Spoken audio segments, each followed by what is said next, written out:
Kenapa kok kasus saya tidak naik? Bahwa dia menolak seluruh keterangan saya dengan alasan sudah ada surat perjanjian, perdamaian. Yang menulis ini bukan saya. Dan Ibu sudah cabut surat ini? Sudah. Jadi dia setelah menerima uang sekitar 1,298 miliar. Dia kan meninggalkan saya. Ini di luar batas kewajaran.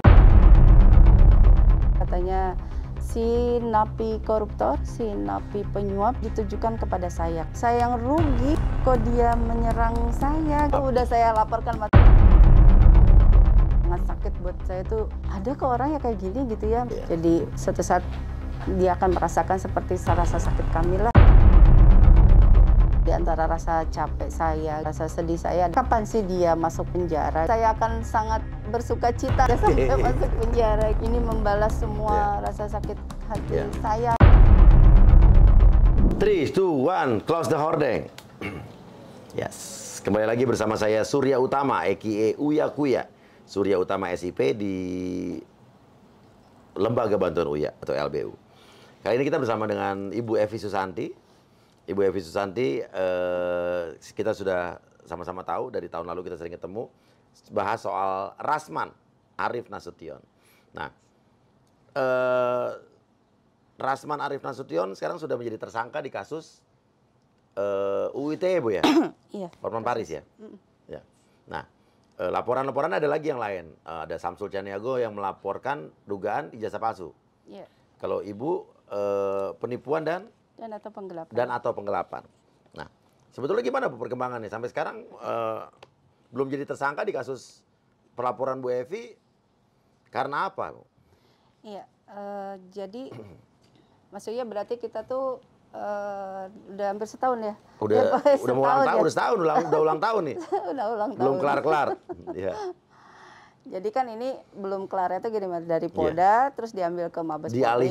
Diambil alih ya.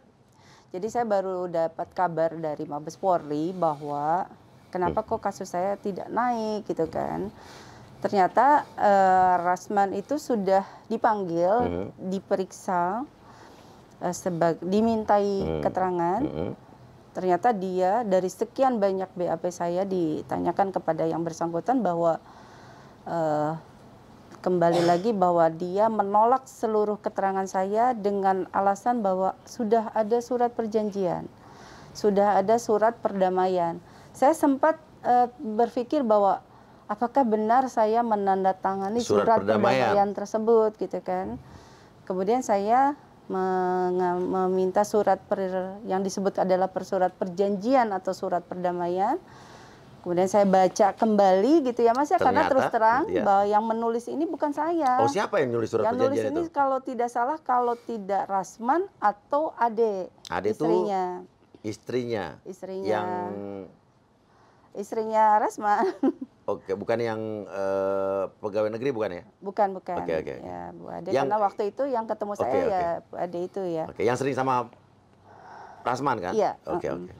Kemudian karena yang seingat saya dia pernah menulis surat kepada saya bahwa saya meminta maaf, kemudian tolong dicabut ya Bu ya laporan polisinya. Tapi saya juga bilang gini, boleh saya cabut tetapi kamu harus meminta maaf kepada publik bahwa apa yang dia lakukan itu sebetulnya panjang sebetulnya Mas. Mungkin untuk lebih menyegarkan lagi ingatan dari pemirsa, kita flashback lagi ya. Iya. Jadi dulu kasusnya gimana Bu? Menipu gimana dulu? Iya, jadi pada saat saya 2015 terkena kasus di KPK bahwa 2015 berarti ya? 2015 saya terkena kasus di KPK bahwa Rasman tuh menawarkan diri ya Mas ya, mendatangi Pak Gatot pada saat itu bahwa dikatakan bahwa dia adalah orang yang disuruh untuk mendampingi kami oleh Bapak Fahri Hamzah dari Partai PKS. Iya, pada saat itu. Pada saat itu, karena sekali lagi karena mungkin kami juga dalam kondisi ya pada saat itu panik gitu ya. Jadi kita tidak to be confirm gitu kepada Pak Fahri Hamzah gitu kan. Kemudian pada saat pertemuan itu ya Rasman bilang bahwa nanti kami akan mendampingi di KPK gitu. Dia diutus lah ceritanya ya. Iya. Kemudian tanggal berapa ya, bulan Juli akhir itu saya nanda tangan surat kuasa. Nah yang saya ingat itu bahwa Bapak lagi diperiksa, saya di kantornya. Oke, mungkin untuk lebih mengingatkan lagi, Pak Gatot tuh waktu itu adalah Gubernur Sumatera Utara ya? Gubernur Sumatera Utara Iya. gitu. Jadi saya tanda tangan tanpa beliau kan. Sebetulnya di luar kelaziman sih, artinya bahwa kami itu biasanya mendatangi surat kuasa tuh berdua gitu Iya. Mas ya. Jadi waktu itu kan pengacara saya Pak Oce Kaligis itu selalu kalau misalnya ada surat kuasa tuh saya diketahui oleh Bapak atau Iya. Bapak misalnya saya tanda tangan diketahui oleh sama-sama saling tahu gitu. Iya. Ini enggak sama sekali gitu. Tapi sekali lagi gitu bahwa kondisinya lagi tidak dalam kondisi baik pada saat itu, Iya. jadi saya nggak berpikir panjang gitu. Jadi saya juga kayaknya kurang teliti gitu dalam membaca. Iya. Padahal saya termasuk orang yang sangat teliti gitu ya dalam memilih itu. Nah, ada hal yang memang dibicarakan ke saya terkait permintaan lawyer fee Iya. sebesar 1 miliar gitu yang waktu itu saya pikir, loh saya belum bisa bicara ke Bapak gitu. Nanti Jadi tolong- minta lawyer fee pada saat itu 1 miliar ya, gitu ya? 1 miliar gitu. Kemudian Gede ya pada saat itu ya? Iya. saya tuh sempet-sempetnya gitu maksudnya tuh saya kok tidak sempat untuk mencari tahu ini siapa gitu Oh, jadi ya. Ibu waktu dia datang nawarkan diri itu nggak tahu dia siapa kan? Enggak. Tapi bisa segitu hebatnya dia bisa Ibu percaya gitu kan? Berarti memang pengaruhnya kuat sekali ya gitu. Iya, Maksudnya iya. tuh memberikan Iya. sugesti ya. Iya, sugesti. Sugesti supaya kita percaya tuh itu yang bikin saya tuh ya ampun kok saya sampai sebodoh itu gitu Iya, ya. Sampai iya. biasanya kan kita detail gitu mana katanya memang di kantor itu tuh banyak banget gitu loh Mas. Ini foto apa gitu kita Oh, datang ke kantor dia, datang. ada foto siapa aja? Saya yang pokoknya hampir semua tokoh kayaknya ada lah gitu ya dari koran apa gitu. Seingat saya sih memang fotonya cukup banyak gitu Iya. ya. Dan saya yakin saya nggak sendiri di situ, ada ajudan, ada beberapa dari Sumatera Utara juga ya ada di situ. Jadi yang disampaikan oleh Rasman bahwa tidak ada orang di situ nggak mungkin. Saya tidak pernah pergi sendiri gitu loh Iya, Mas iya. ya. Dan kemudian saya tanda tangan surat dan katanya dinyatakan bahwa Bu Evi nanti tanda tangan kemungkinan saya tidak akan dilakukan penahanan gitu kan. Saya Oh, pikir dia udah bilang di depan kemungkinan tidak akan dilakukan penahanan Iya, sama Bu Evi. iya. Pak Gatot juga? iya sama. Iya, oke. Dia menjamin itu berarti ya? Iya, saya pikir mana mungkin ya kasus saya kan udah fenomenal saat Iya, itu pada saat ya. itu kan kasus apa bansos ya kalau nggak salah ya? Apa sih? OTT OTT Petun, hakim. apa sih? Aku lupa. OTT dengan Pak Oce Kaligis. Saya Iya. saya bagian dari OTT, tapi yang OTT-nya adalah Gary. Iya, dari anak buahnya Pak Oce Kaligis. Iya, ya, iya, gitu. iya. Jadi mungkin dari situ saya berpikir kok saya nggak cari tahu dulu dia ya Iya, gitu iya. kan. Padahal seharusnya bantuan hukum tuh banyak ya waktu saat Iya. itu ya yang mau memberikan bantuan. Nah pada singkat cerita saya jadi tersangka gitu ya. Akhirnya jadi tersangka. Waktu sebelum itu belum jadi tersangka tuh? Belum, masih Iya. saksi kan. Tapi pada saat jadi saksi itu saya ditanya oleh KPK, apa sih dasar ibu Memilih pengacara ini? Gitu. Terus saya bilang saya dia menawarkan diri sih gitu. Ya baiknya sih ibu pilih lagi ya gitu pengacara Oh, lain. jadi KPK udah bilang begitu ya? Iya. Seingat saya sih itu ya meragukan. Tapi KPK pun nggak kasih tahu kenapa gitu. Ya saya kan pasti kondisinya bilang waktu itu saya langsung berpikir untuk menambah ya, Iya. bukan mencari yang baru, Iya. menambahkan orang yang udah ada sih Iya. waktu itu dari namanya Pak Yanuar Wasesa. Kalau nggak salah dari PDIP waktu itu ya. Jadi pada saat saya jadi tersangka, saya kan kondisinya pada saat itu langsung ditahan, saya nggak tahu kondisinya di luar kayak apa gitu, cuman selentingan banyak kabar bahwa dia banyak melakukan konferensi pers Di luar. gitu yang menurut saya sih kayaknya saya tuh Bapak dan saya tuh kurang berkomunikasi sama dia terkait kasus karena berkas kan masih pengumpulan berkas ya. Iya. Kayaknya dia juga tahu apa terhadap keseluruhan kasusnya Bapak gitu karena sebetulnya yang digembar-gemborkan sama dia ini bukan soal bansos. Ini Iya. soal petun, PTUN, Iya. OTT, PTUN. Jadi Dan itu tidak ada dikonverskan sama dia di iya, luar ya. jadi seolah-olah bahwa ini ada hubungannya dengan bansos. Ini nggak ada gitu. Iya. Ini pure Jadi ini tentang bukan bansos sebetulnya ya? Iya, bukan, iya, bukan. iya, iya. Dari bansos itu yang memeriksa Kejaksaan Agung, Iya, iya. bukan itu gitu. Jadi pada saat Rasman memberikan keterangan persnya itu bahwa seperti apa yang menurut saya itu bertentangan dengan apa yang kami tahu Oh, gitu. jadi dia terkait- kompromi tanpa diskusi, toto konferensi pers suka-suka dia gitu ya, Iya, yang dikasih iya, tahu. iya, Dan itu itu aja sih. merugikan. Kalau merugikan udah pasti ya, tapi Iya. artinya ini di luar kewajaran seorang pengacara yang ada di KPK ya. Karena kan pengacara kasus-kasus lain di KPK itu kan banyak ya, Iya. pengacaranya juga Iya. pasti banyak gitu. Nggak begitu gitu loh Mas. Nah, Jadi kayaknya iya. cuman punya saya aja, malu Pan. Oke. Nah, akhirnya sampai berhubungan dengan uang penipuan dan penggelapan ini gimana ceritanya, Bu? Iya, jadi ketika saya membayarkan kan 60.000 US Nah, dollar, kemudian 60.000 US dollar pada saat itu sekitar berapa jadi? sekitar 800 ya. 800 juta, oke. 800 juta gitu. Kemudian dia minta uang 500 juta. Oh, plus 500 juta. Jadi semua 1,3 miliar lebih ya? Iya, sekitar 1,298, 1,3 kurang lah. Oke, gitu. dibilangnya buat apa pada saat itu, Bu? Nah, ini juga yang disampaikan kepada penyidik di Mabes Polri bahwa dia tidak mengakui yang 500 juta itu. Iya. Dia mungkin lupa gitu bahwa ada satu tanda terima yang ditulis oleh Ade yang diserahkan Ade itu kepada istrinya dia ya? Iya, diserahkan kepada supir saya yang menyerahkan uang 500 juta dan pada saat saya menulis surat kepada orang tua saya kan itu diperiksa saya oleh KPK gitu Iya. ya. Itu 2 orang adik saya juga diperiksa oleh KPK memberikan keterangan bahwa Rasman meminta uang 500 juta untuk Mabes Polri dan Jadi, itu disanggah sama dia. Jadi pada saat itu Ibu memberikan 500 juta yang diminta Rasman Iya. dengan alasan untuk Mabes Polri. Iya. Padahal pada saat itu urusan Ibu sama KPK. Iya. Artinya sebenarnya nggak ada urusan sama Mabes Polri kan? Iya, nggak ada. Oke, iya. Nah itu Dan jadi itu juga pertanyaan. disampaikan sama Rasman katanya untuk apa? Katanya urusannya dengan Mabes Polri. Makanya disanggah. Disanggah. Pas sekarang ini dilaporin yang masih lanjut Iya, soal ini. jadi Rasman bilang bahwa 500 juta itu tidak ada hubungannya, untuk apa saya melaporkan kepada Mabes Polri.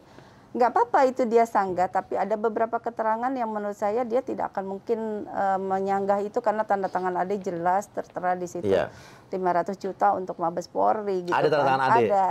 Oke, itu diberikan ke supir saya. Dan sekarang Dan udah memang, dipegang sama. saya memang tidak menyerahkan kepada Mabes Polri karena itu adalah bukti otentik satu-satunya yang saya miliki gitu. Iya. Jadi kalau itu sudah pasti saya akan serahkan itu. Gitu, Iya, ya. iya. Dan ketika saya sampaikan oleh penyidik bahwa itu disanggah sama dia semua gitu. Oke, Bu. Jadi saya cabut mulai tanggal 7 kemarin saya cabut surat yang disampaikan bahwa ini adalah surat pernyataan. Perdamaian, dibilangkan Surat dia perdamaian. Padahal ini adalah surat pernyataan biasa. Pernyataan yang isinya? Yang isinya bahwa ini kan surat biasa. Isinya bahwa surat permohonan pencabutan laporan polisi Jakarta 1 Maret 2000 kepada YTH Kapolda Metro Jaya. Kalau namanya bentuk perjanjian itulah adalah 2 pihak yang bertanda tangan dan biasanya dibuat di depan notaris. Nah, ini tanda tangan cuma Ibu doang? Ada sih Rasmannya, tapi Iya. ini bentuknya surat biasa, surat Oke. pernyataan biasa, Iya. Mas. Dan ini kan bukan delik aduan gitu. Jadi bisa saya mencabut surat ini secara sepihak dan ini surat ini berdiri sendiri gitu loh. Dan Mas. Ibu sudah cabut surat ini? Sudah Dan artinya dileges sebelum juga. dicabut kemarin surat ini dipakai Rasman Untuk sebagai alasan bahwa ini tidak boleh dilakukan karena sudah tidak ada boleh perdamaian. dilanjutkan kasusnya Iya, karena udah ada perdamaian. Iya, betul. Oke, sementara isinya bukan surat perdamaian. Bukan. Tapi surat dari Ibu untuk bisa mencabut Iya. laporan. Iya, ini surat dari surat biasa, surat pernyataan Iya. biasa Iya. untuk mencabut laporan polisi. Dan Ibu udah nyambung belum laporannya? Belum kan? Yang mana? Yang ini? Yang ini. Udah tanggal 7 Enggak, kemarin. bukan. Laporan untuk Rasman nih. Yang untuk Penipuan penggelapan ini. yang penipuan penggelapan tanggal 1 Maret itu kan saya cabut, Iya. ada suratnya, tapi Iya. belum di SP3. Oh, jadi bisa lanjut. Bisa, Iya. bisa. Jadi surat permohonan ini bisa dicabut karena surat ini berdiri sendiri dan oleh salah satu pihak dan ini juga bukan delik aduan, jadi perkara ini harus lanjut. Oke. Jadi ketika surat itu dicabut, perdamaiannya sudah tidak ada. Dan Oke, jadi perdamaian gugur ya? Ya, jadi saya Ya. nyatakan bahwa surat ini dari tanggal 7 Maret Ya. dinyatakan sudah tidak berlaku lagi gitu. Dari 7 Maret kemarin. Sorry, 7 7 Juni. Juni, maaf. Berapa hari yang lalu nih ya? Iya. Nah, Bu, artinya kalau 500 juta rupiah disanggah oleh Rasman tidak diakui yang untuk Mabes Polri itu, artinya yang penipuan dan atau penggelapan ini senilai tetap hampir 1,3 miliar apa hanya 800 juta saja? Kalaupun misalnya kalaupun misalnya penyidik meminta bahwa 800 juta atau 750 karena saya merasa sudah menyerahkan yang 50 jutanya lagi kepada Rasman.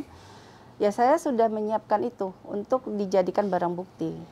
untuk bisa polisi Iya. minta untuk diserahkan. Iya, untuk Nah, diserahkan. mungkin pemirsa juga akan bertanya nih, dulu kok bisa jadi penipuan penggelapan? Kenapa? Padahal kan Rasman pada saat itu pengacaranya Bu Evi pada saat itu kan ya. Kenapa, Bu? Kalau saya anggap bahwa ketika dia menerima uang itu, Iya. dia kan meninggalkan saya, Mas. Oke, ini mungkin bisa kita ceritakan lagi nih. Iya. Jadi dia meninggalkan saya, dia mundur menjadi pengacara saya Tiba-tiba ya. tanpa izin saya gitu. Jadi dia setelah menerima uang sekitar 1,298 miliar itu gitu, dia meninggalkan saya dengan alasan bahwa Bu Evi tidak kooperatif, Bu Evi dianggap menyulitkan posisi dia dan sebagainya. Tapi saya merasa bahwa ada beberapa hal yang memang ketika uang itu sudah diterima sama dia gitu, bahwa dia memang intinya kepada nilai komersil uang yang ingin dia kuasai gitu kan, menurut saya ya. Dan saya yakin pada posisi itu dia tidak mempunyai legal standing untuk menjadi pengacara saya gitu. Oke, karena menangani Ibu di 2015 Juli. 2015 Juli, sementara dia baru keluar dari penjara di bulan Mei 2015. bulan Mei 2015. Dia kan ditahan Maret 2015 Iya, sampai atas dengan kasus Mei. apa dulu? Penganiayaan. Penganiayaan. Jadi Rasman ini masuk penjara pada saat itu. Iya. Ditahan atas kasus penganiayaan di Cipinang ya, Bu ya? Iya, di Cipinang. Keluar bulan Mei, Bulan Mei 2015, tiba-tiba bulan Juli Iya, bulan Juli dia udah menangani Ibu. Iya. Padahal nggak tahu, koreksi saya kalau salah. Setahu saya kalau pengacara itu kalau baru dipidana atau di penjara, dia harusnya kartu keanggotaannya dicabut dulu ya? Harusnya sih Nggak bisa oleh organisasi. Bener nggak sih gitu? Iya salah sih, saya? harusnya sih organisasi mencabut itu ya. Iya. Tapi apakah dia masuk dalam maksudnya mungkin apakah pertimbangan dari organisasi itu belum mengadakan belum mencabut atau enggak, saya nggak tahu ya. Tetapi biasanya sih belum boleh ya, apalagi dia kan kasusnya juga ya memang kan hanya 3 bulan, tapi menurut saya kan sangat tidak wajar ya baru keluar gitu ya. Dan memang ternyata dia nggak punya berita acara sumpah, yang artinya dia tidak boleh beracara. Kan saya yakin dia juga tidak bisa mendampingi saya gitu kan. Karena semua pengacara yang menangani orang, mendampingi orang dan akan bersidang itu harus punya bas atau berita acara sumpah. Iya, sementara dia mengklaim dapat berita acara sumpah itu di Ambon kan? Iya kan, itu setelah mundur dari saya. Setelah mundur dari Ibu, November baru dia punya berita acara sumpah yang dikeluarkan di Ambon. Iya. Dan yang itu juga kita pertanyakan dulu. Dia kan domisilinya bukan di Ambon. Tapi kenapa bikin basnya di Ambon? Itu kan sampai sekarang belum terjawab nih. Iya. Iya, Bu ya? Iya, dia bikin KTP Ambon. KTP Ambon untuk bikin bas di Ambon. Padahal dia domisili di Medan. Iya. Harusnya kan seorang pengacara itu mendapatkan berita acara sumpah ya? Bas ya? Berita acara sumpahnya harus sesuai dengan domisili. KTP. Iya, betul. Itu yang sampai sekarang juga harus tetap dianalisa, diteliti dan diselidiki ya. Iya. Karena kalau enggak, kita bagaimana percaya sama dunia hukum kita ya kan? Iya. Satu lagi Mas, di surat yang saya kirim kepada Kabareskrim itu bahwa ada isinya memang saya satu kata mungkin saya sangat menyesal pernah mendatangani ini gitu Mas, bahwa hal yang paling saya garis bawahi adalah rasa penyesalan saya adalah ketika saya memberi maaf kepada dia. Karena dia waktu minta maaf tuh gimana ceritanya, Bu? Iya, dia bilang, kata Bu Evi, saya minta maaf, saya sudah salah tidak mendampingi Ibu dan Bapak sampai dengan selesai. Dia mundur kan, jadi pengacara tiba-tiba setelah menerima duit. Maaf, gitu. Hampir 1,3 miliar. Oke. Saya minta maaf Bu, saya betul-betul minta tolong kepada Ibu untuk mencabut LP minta tolong itu. Tuh dia? Iya, minta tolong. Itu setelah Ibu keluar dari penjara apa? Ya, saya kan keluar dari lapas itu 2017 bulan September. Saya laporkan ini 2018 Februari, Mas. Iya. Gitu, karena kan saya harus mengumpulkan barang bukti. Jadi memang sebetulnya saya seminggu setelah saya keluar itu saya langsung ke KPK. Memang niat banget saya. Mau ngelaporin Rasman ini. Niat banget saya memang dari awal. Dan dia minta maaf. Diminta maaf, Mas. Balikin nggak uangnya? Balikin 800 juta, tapi diminta lagi. Oh, cuma 800 juta dibalikin? Iya, padahal total bilang, hampir 1,3 miliar. Hampir 1,3 miliar. Terus saya bilang, boleh nanti saya maafkan, tapi kamu harus meminta maaf secara terbuka kepada umum gitu kan. Itu ternyata yang akhirnya tuh menurut saya itu yang saya sesali sampai dengan sekarang. Gara-gara itu Mas, saya memberi maaf sama dia. Tapi Mas boleh lihat ya, di sepertinya hampir tidak ada pengacara yang memperlakukan mantan kliennya. Taruhlah kalau memang dia benar pengacara ya, tidak ada loh Mas. Pengacara hanya dia yang memperlakukan baik ke saya, ke Dr. Richard, ke Iklima gitu ya, semuanya digugat loh Mas. Iya. Samsul gitu. Apakah ada pengacara yang lain? Kan nggak ada kayak Iya, gitu. pengacara yang menggugat Iya, mantan kliennya. Iya, gitu kan menurut saya ini di luar batas kewajaran kayaknya ya. Jadi saya pikir ini kalau saya tidak lanjutkan ini akan menjadi presiden buruk buat profesi pengacara yang lain. Kasihan gitu buat pengacara-pengacara yang nggak berperilaku seperti itu gitu kan. Oke, kita lihat dulu video Saudara Rasman. Ini yang ditujukan ke Bu Evi bukan Bu ya? Coba kita lihat. Ditujukan ke saya. Kita lihat. Ada juga perempuan, sudah ngaku pula dia memang istri kedua. Benar ya kau istri kedua? Mantan pejabat itu, yang kau pun narapidana korupsi. Yang kau pun narapidana korupsi. Koruptor. Penyuapan. Katanya kau pun udah ceraikan dia. Katanya ya, ini saya bertanya ini, bukan menuduh. Tapi kau cari-cari masalah dengan saya. Sedangkan saya mengatakan, rezeki saya dari yang halal, memang yang halal. Ada pula kawan tuh dia, si napi koruptor itu, si napi penyuap itu,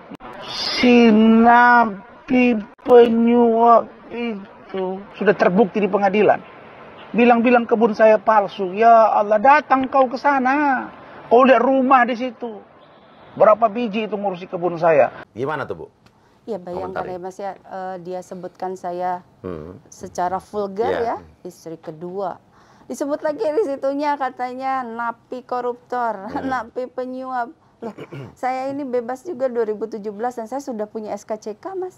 Saya sudah memberikan SKCK dan itu keluar resmi dari lembaga pemasyarakatan juga memberikan keterangan, kemudian dari kepolisian disahkan lagi di pengadilan gitu.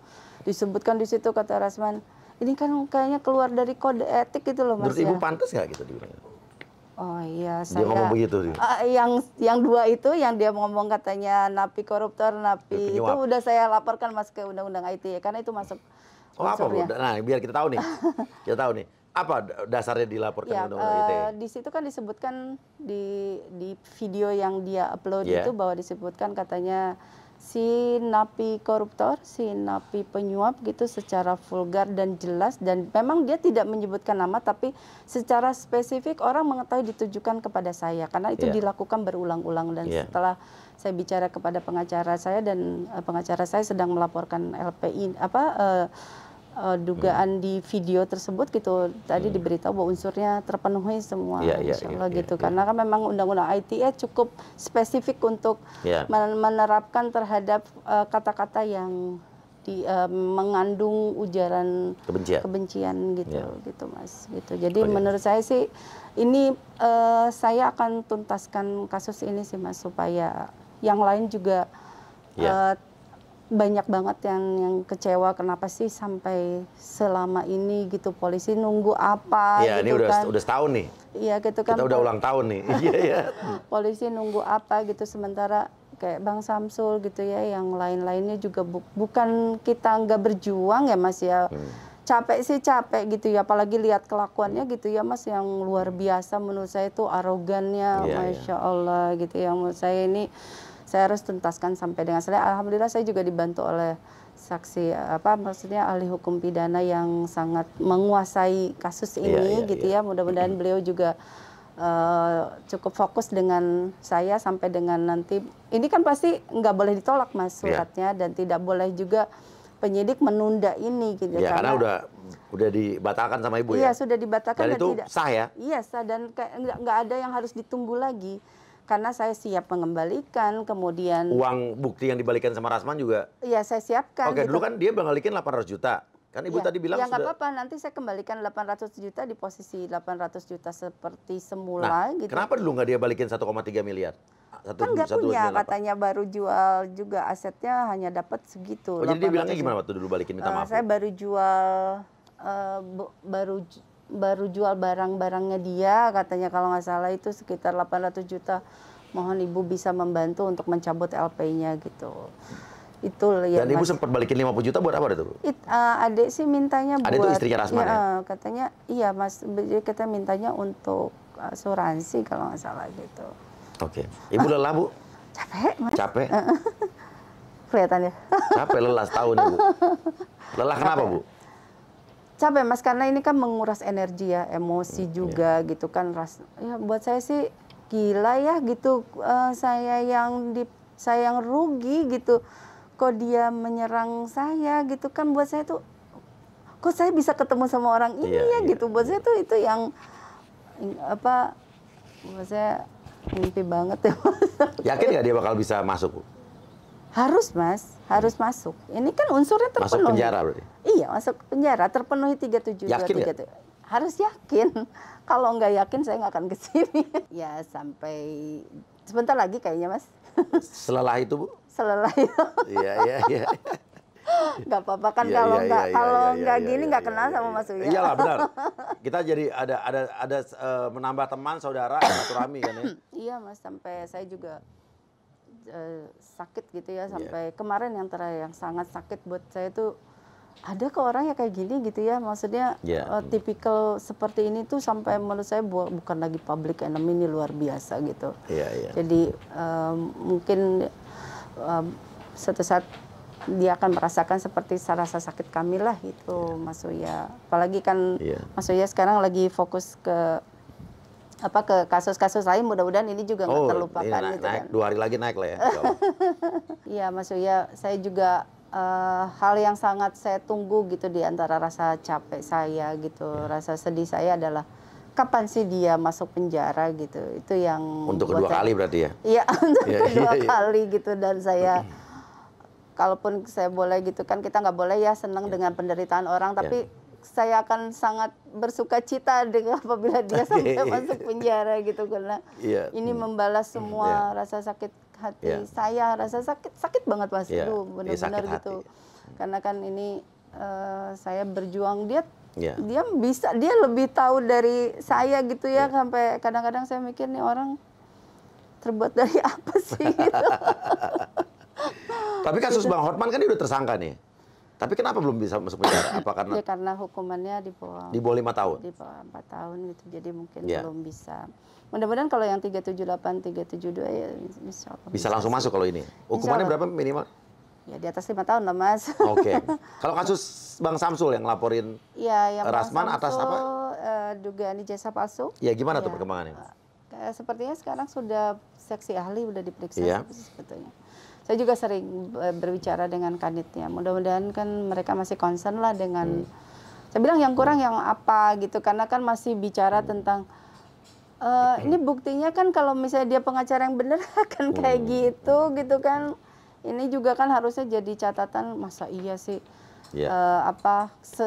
sesulit itu gitu, apa sih sulitnya gitu kan, tinggal mana temennya, mana dosennya gitu, mana kampusnya, gampang. Betul juga, itu kan yang saya pertanyakan juga sama Bang Rasman kan.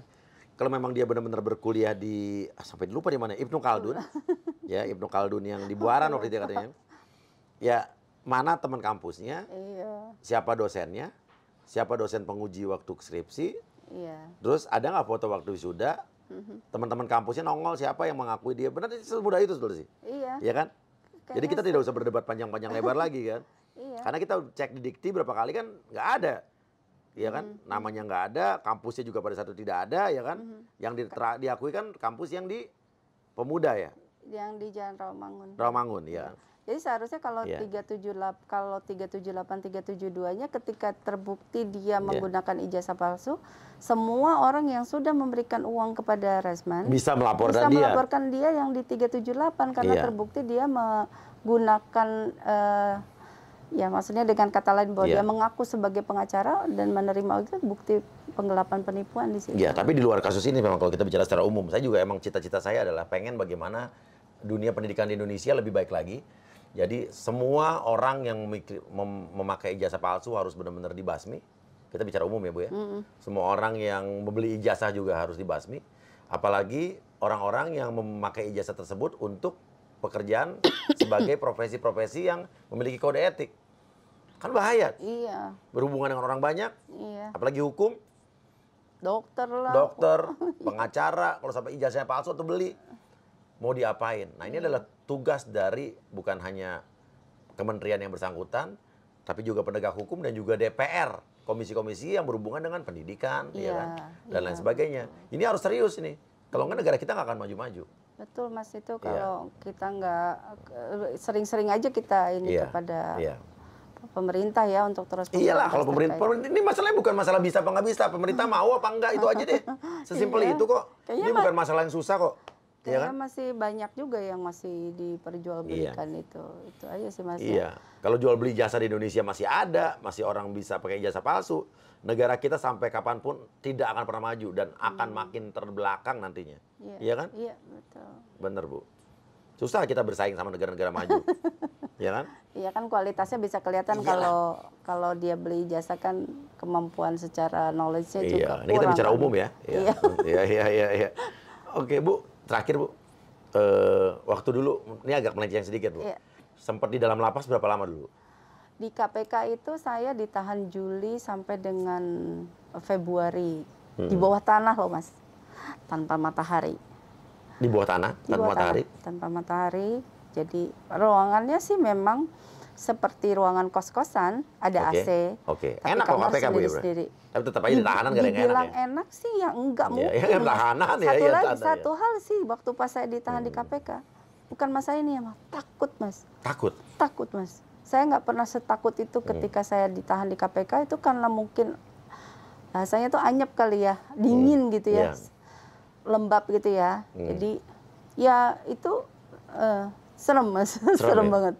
Jadi itu kalau kita energi maksudnya ada goibnya tuh tinggi banget sampai saya tuh cekung di sini sampai saya lapor ke pimpinan gitu bahwa saya minta saya ikut bareng sama teman saya gitu supaya saya nggak sendiri gitu. Sendirian. Karena takut banget gitu Mas. Itu kita interaksi langsung sama yang goibnya tuh interaksi langsung gitu, ditiup di lah. Di penjara KPK tuh jadi ada setan nih Bu. Horor Mas. Percaya nggak percaya gitu tapi emang itu horor banget Mas. Horor pernah ngalamin apa Bu? Jadi jam-jam tertentu tuh kayak kursi gerak gitu, terus makanan berjatuhan gitu. Terus kalau saya sih memang pintu di pintu rel besinya tuh di gitu terus telinga ditiup gitu. Itu nggak ada acara reality show uji nyali kan? Tapi semua yang ditahan di situ hampir semua mengalami itu. Nah, kalau ada uji nyali mungkin penjara KPK bisa dijadikan tempat buat. Kayaknya sih di situ dulu bekas Bank DKI kalau nggak salah. Terus saya tanya ini kenapa sih gitu kok serem banget Mas, bener-bener yang saya tuh hampir nggak bisa tidur hampir setiap malam gitu kan, dan itu saya sampai interupsi gitu minta tolong dipindahkan gitu karena mengganggu kan karena ada pemeriksaan. Kemudian saya pindah ke lapas LPP kelas 2 Tangerang. Berapa lama di situ? Sekitar 11 bulan kalau nggak salah gitu. Karena kan saya memang penerima justice kolaborator kan Mas ya. Oh, Ibu GC dulu? GC dan saya menerima remisi karena pada saat itu PP 99 belum dicabut kan gitu. Jadi saya mendapatkan remisi 6,5 bulan. Belum zamannya Denny Indrayana ya? Belum gitu. Jadi saya satu angkatan, maksudnya satu tempat dengan Ibu mantan Gubernur Banten, terus Bu Airin, Bu Atut ya? Iya, jadi saya ada Ibu mantan Bupati, ada istri Bedum Demokrat waktu itu gitu, terus ada beberapa pejabat. Jadi kita bloknya terpisah tipikor gitu kan, memang yang lainnya narkoba dan pidum biasa. Oh, terpisah ya? Ada 8 blok. Tapi kalau di lapas Ibu, di blok Ibu nggak ada dong penipuan online? Sampai yang kayak saya bahas kemarin itu nggak ada ya? Enggak. Orang nipu online nggak ada di situ ya? Nggak ada. Kita lebih di situ ketat banget sih ya Mas. Narkoba juga pasti nggak ada lah kalau di situ ya? Narkoba sih. Ada narkoba? Di dalam penjara ada tuh? Ada. Walaupun itu lapas tipikor? Tapi waktu itu sempat ada dari Polda ya langsung ditangkap gitu ya, karena itu kan memang Polda yang nangkep? Nangkep gitu, transaksi kan nggak mungkin ya dari waktu itu 500 orang Mas yang ditahan di situ, nggak mungkin kan penjaganya juga sedikit. Iya sedikit ya, over capacity apalagi kan? Ya over capacity, dan saya yakin ini di dalam itu nggak bisa terkendali semua satu persatu kan ya gitu, tapi saya yakin sekarang sudah semakin sedikit ketika remisi diberikan kepada narkoba gitu. Kan waktu itu narkoba belum semua bisa dapat remisi Mas. Iya, iya. Sekarang setelah PP 99 dicabut dapat remisi, dan mungkin sekarang pengurangan tahanan kan gitu. Cuman pada saat saya di sana untuk yang di LPP kelas 2 Tangerang itu minim pelanggaran sih ya. Karena saya juga di situ hampir 11 bulan belum nggak ketemu yang aneh-aneh gitu. Nggak ada yang kabur, yang gitu tuh nggak ada sama sekali gitu. Nggak ada yang keluar. Ya orang lain bilang katanya bener nggak sih gitu pada keluar-keluar gitu ya. Saya menyaksikan sendiri ibu itu gitu tuh nggak pernah keluar karena kan depan-depanan kamarnya. Kalau ada yang nggak pulang pasti tahu gitu. Jadi satu blok itu kan biasanya hari 1 minggu 3 kali itu dibuka keong gitu ya. Jadi kalau ada yang buka keong tuh maksudnya bisa keluar jam 8 malam. Oh gitu. Iya, jadi bisa nonton TV gitu. Tapi kalau enggak setiap hari gitu ya. Tapi kalau yang nggak pulang tuh pasti ketahuan. Katanya bener nggak sih sering nggak di sel gitu. Di sel, ibu di situ gitu. Bener-bener ada. Di sel ya. Bener-bener di sel gitu. Ada. Saya juga nggak pernah pulang. Restoran-restoran nggak ada Bu ya kalau di Tipikor? Di Kelapas itu terus terang tidak ada Mas. Kalau di tempat lain saya pernah dengar tapi saya nggak tahu. Iya karena gitu. nggak ini langsung kan. Tapi kalau di lapas saya terus terang nggak ada. Iya lebih ketat ya. Lebih ketat. Itu saat itu Ibu Tuti gitu ketat banget Mas. Jadi saya juga tidak mau melanggar, takutnya kan remisi saya ditunda karena benar. Terus terang yang dapat remisi untuk Tipikor kan waktu itu cuma saya deh kalau nggak salah yang dapat GC ya. Setelah itu ada isu-isu di luar yang lagi ramai itu kemarin ya Mas ya. Ya Bapak kan di Sukamiskin kan. Sampai sekarang Bapak masih di dalam ya? Masih gitu. Jadi saya pikir ya pasti yang gitu ada sih Mas, pasti ada gitu. Cuman oknum lah itu gitu. Oknum. Tapi setuju. Kalau untuk yang terkait misalnya di koperasi ada minuman itu memang koperasi itu relatif di lapas lebih mahal ya Mas ya. Ya sama kayak di bandara lebih mahal juga gitu ya. Lebih mahal gitu. Tapi mungkin karena untuk simpanan anggota itu kali ya. Tapi kalau untuk tulisan minuman itu kita dapat jirak enggak gitu di lapas saya enggak. Setahu saya enggak pakai minum itu gitu. Tapi kalau yang lain saya enggak tahu. Tapi kalau di LPP kelas 2A enggak. Tidak ada. Tidak ada. Betul. Dan saya yakin sih lapas sekarang jauh lebih baik ya. Kalau yang saya ya di saya gitu. Tapi jangan sampai masuk penjara. Jangan sampai Bu ya. Biar yang lain aja Bu ya melakukan kejahatan. Kalau di penjara itu ibaratnya orang susah jadi tambah susah gitu. Janganlah bener, gitu. Setuju, kalau ada cerita-cerita yang seperti itu, saya yakin itu bukan cerita kosong gitu. Saya yakin pasti ada ya. Mudah-mudahan ini dicikapi baik sama Kumham ya, karena ini kan juga apalagi banyak kita orang juga, susah. saya juga udah ketemu juga sama teman-teman dari Dirjen Pas, teman-teman Dirjen Lapas ya namanya. Teman-teman Dirjen Pas dari Kemenkumham udah diskusi dan masukan-masukan atau informasi yang saya punya juga udah saya berikan ke mereka. Dan mereka sebenarnya udah menindaklanjuti kan ada beberapa penipu online yang langsung dipindah ke Nusa Kambangan. Nusa Kambangan ya. Iya. Setahu saya jangan sampai mereka yang berbuat kasihan yang di dalam kan. Benar yang kena gitu. akhirnya Karena baiknya sih itu yang kayak gitu pindahin aja ke Nusa Kambangan. Betul Bu. Siap Bu Evi, kita tunggu aja perkembangan kasus Rasman ini bagaimana. Dari Bu Evi juga kan katanya nyalon ya? Insya Calon Allah. anggota DPR RI di dapil mana Bu? Dapil 3 Jawa Barat. Jawa Barat, Bu Evi Susanti dari Partai Demokrat ya? Demokrat. Oke. Di mana kalau misalnya Demokrat PK Muldoko dikabulkan Bu? Kan urusan saya. Oke. Iya. Ya udah. Oke. Terima kasih banyak Bu Evi. Terima kasih Mas Uya, Surya Utama, Uya Kuya. Siap. Dapil DKI, Jakarta Selatan, Jakarta Pusat dan luar negeri saya. Kebetulan keluarga saya juga di Jakarta Selatan, saya siap dukung Mas. Wah, siap Ibu ya. Nanti teman saya di Jawa Barat dukung Ibu Evi deh ya. Terima kasih banyak. Inilah namanya kebersamaan walaupun antar partai ya kan. Itulah. Kita harus terbuka Bu ya. Dukung Mbak Astrid juga kan di Astrid Jakarta Selatan maju juga di DPRD Jakarta Selatan. Oke, terima kasih banyak ya. Terima kasih. Silakan kasih komen. Terima kasih Bu Evi Susanti. Terima kasih juga yang sudah menonton sejak tadi. Saya Surya Utama pamit atau Uya Kuya. Wassalamualaikum warahmatullahi wabarakatuh. Waalaikumsalam.